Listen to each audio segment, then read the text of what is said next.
Hi folks, this is Tony with Gunslinger Well Pumps, and today I wanted to do a little bit of a video for you just talking briefly about emergency preparedness in regards to skills. So what made me think about this is the other day I was looking at Instagram and I was looking at some Facebook ads, and I noticed that a lot of them were about products. A lot of them were, people showing their daily carry rigs, their bug out bags, things like that, which is all fantastic, and I can look at that stuff for hours, trust me. I look at every little guy's setup and I'm like, yeah, that's a great idea, and it makes me think about stuff that I might need. But after I was done looking at that stuff, I started thinking for a minute and I thought, well, what about skills? We talk a lot about the stuff in relation to emergency preparedness, but we don't always talk as much about skills. And having a good skill set is really important. I mean, I know, especially some younger guys, and I'm not going to pick on anyone specifically, but I know guys that they don't know how to change their own brakes. They don't know how to change their own oil.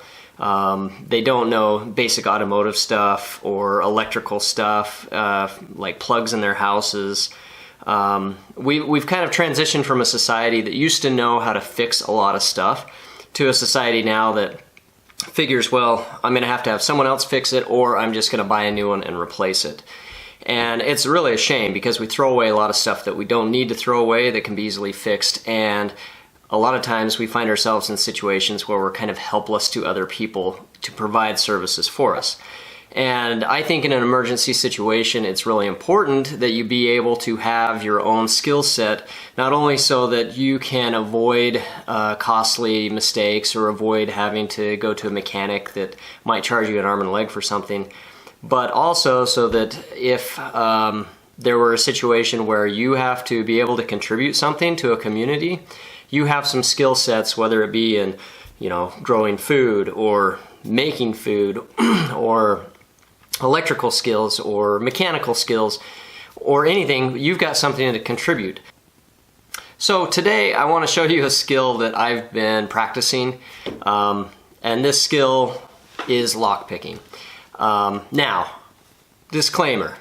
Everything I'm going to show you today, you need to check your local laws. I don't know what you can and can't do depending on where you live. The reason that I started to learn lockpicking is I had rental units. And sometimes people would change the locks on me without telling me. And I wouldn't have a key, and I'd go check on it, and I couldn't get in, and I'd figure it out, and I've had bad renters and things like that.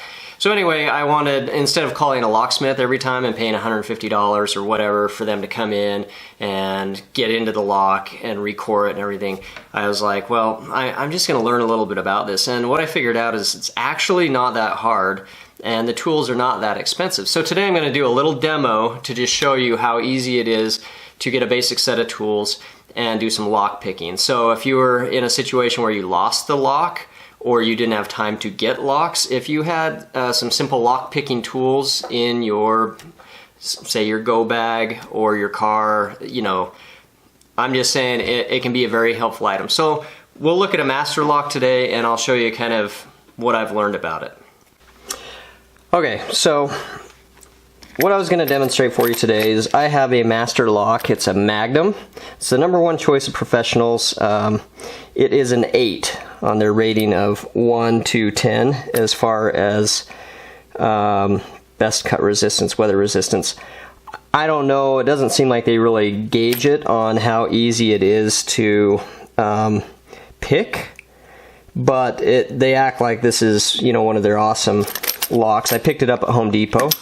And then this right here is my lockpick set, and I bought it from Sparrows, which you can find online, and I have pretty much a very good assortment of different various picks. And I'm not going to go into all of this. There's some really good videos on YouTube if you want to look at it. One guy I would recommend, I believe his name is Bosnian Bill.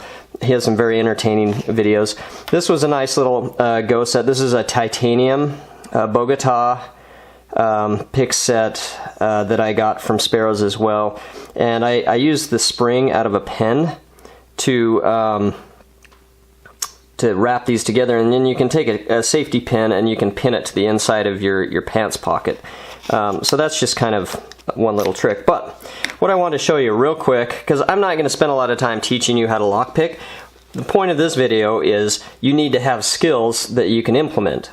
So what I'm going to use is for tension, I've got a small tensioner here, and then I picked a rake that has you know, three humps on it. I looked at the keys, and these locks have 4 pins. Okay, so I'm just going to get my tensioner set right here, put a little tension on it, and then I'm just going to wiggle and kind of go back and forth.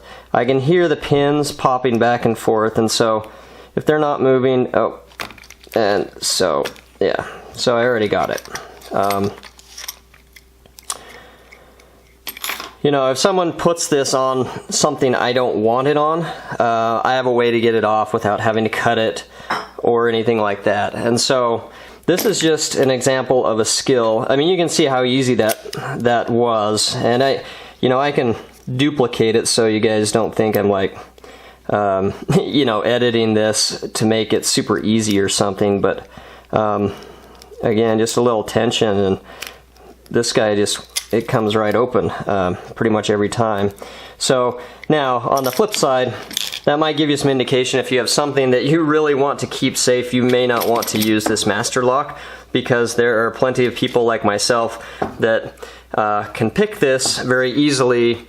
And I would consider myself very much a novice as far as this skill set goes, but this is not a quality lock as far as lock picking goes. And no offense to master, they probably have some that are tougher, and I'll look for some later.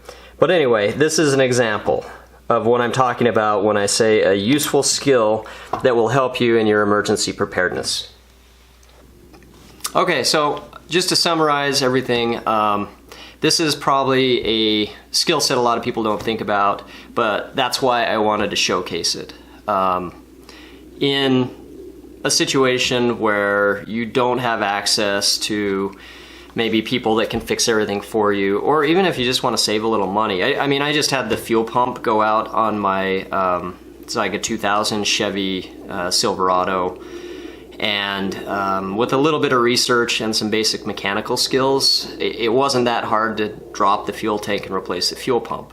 Had I ever done it before? No. But I try to continue to teach myself and to learn and develop and to add skills to my repertoire of things that I know how to do, so that I can be more useful and helpful and save myself some money. So in the end, yeah, bug out bags, all the equipment, everything like that is awesome, but remember to sharpen your skills, whether it's growing a garden or being able to do electrical work, build your own generators, things like that. There's some really cool stuff to learn out there, and you should never quit being a student of life.